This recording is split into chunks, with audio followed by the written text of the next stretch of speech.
안녕하세요. 벤코입니다. 여러분 혹시 그 사실 아세요? 미국 서부 개척 시대에 관심이 많으신 분들은 어쩌면 알 수도 있을 텐데요. 서부 시대 당시 군인을 제외하고 최정예 전투요원이 바로 세금 추징 공무원과 우편 배달부였다고 합니다. 우선 당시 상황에 대해 간단히 설명해 드릴게요. 미국 독립전쟁에 참여한 초기 열승의 주를 일명 13 콜론이라고 하는데요. 이 지역은 치안 등 나름 행정력들이 다져진 상태였습니다.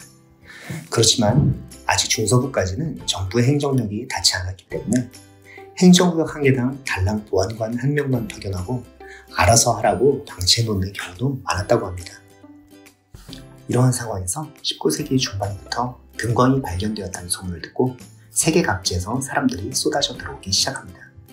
유럽에서 배를 타고 미국 동부로 들어와 내륙 사막을 횡단하여 서부로 오기도 했고, 파나마 운하도 없던 시대이니 남미 대륙을 한 바퀴 돌아 미국 서부로 직접 오기도 했습니다.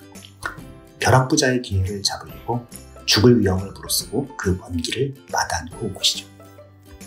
그러나 소문과 달리 금은 그다지 많지 않았고 대형 금광은 재력가들이 이미 선점해 놓은 상태였습니다. 그렇지만 먼 길을 돌아 서부에 도착했던 이들은 다시 돌아가지도 못했고 따로 할 수 있는 일도 없었기에 결국 정착촌을 접수하거나 약탈하는 무법자가 되곤 했습니다. 서부 영화를 보면 무법자와 그 수하들이 마을을 접수하고 마을 사람들을 괴롭히다가 주인공이 멋지게 등장해서 권총 싸움으로 이들을 제압하는 장면이 공식처럼 등장하죠. 모두 당시의 상황을 실제로 반영한 것입니다. 여기까지 들으니 세금 공무원과 우편 배달부가 왜 당시의 최정예 전투요원일 수밖에 없었는지 이해가 가시죠? 당시는 공무원들이 세금을 걷겠다고 찾아가면 사람들이 내가 죽자고 고생해서 일궈놨는데 연방정부 너네가 뭘 해줬다고 세금을 내라 말아야 하며 총질하는 시대였던 겁니다. 또한 우편 배달부 역시 그 큰 미국 대륙을 이리저리 다니며 마차를 노리는 노상강도들을 수없이 뚫고 지나가야 했으니 소위 강한 자만이 살아남을 수 있었던 것이죠.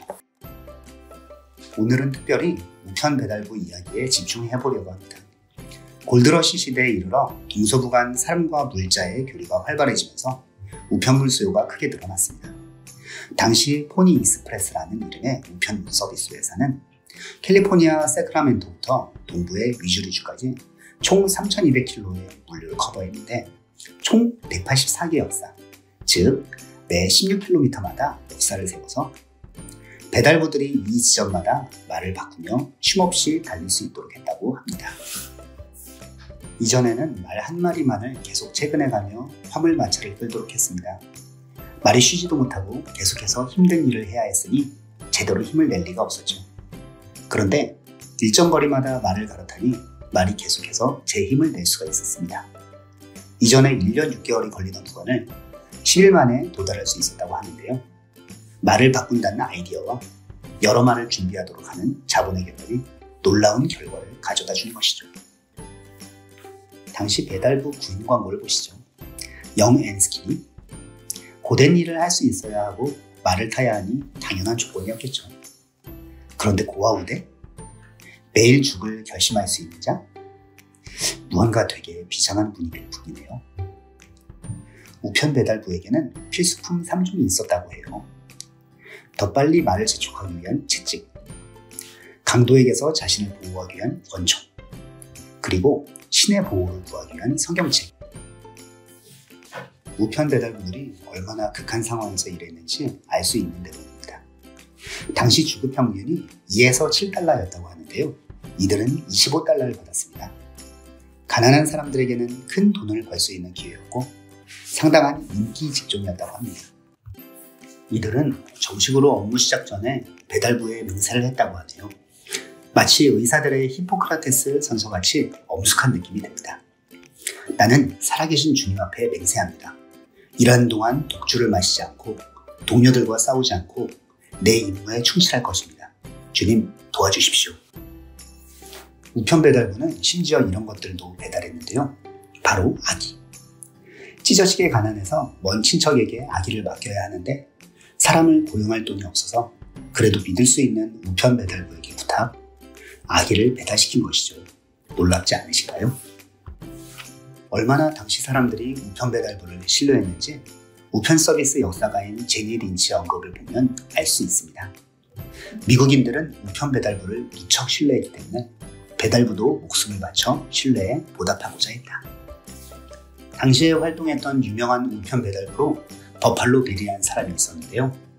15세에 이미 배달부가 되었고 전국을 돌아다니며 명성을 쌓았습니다. 우편 배달 도중 인디언과의 전투에서 거둔 수많은 승리, 정착촌 건설에 도움을 주었던 일 등 그 에피소드는 수없이 많은데요.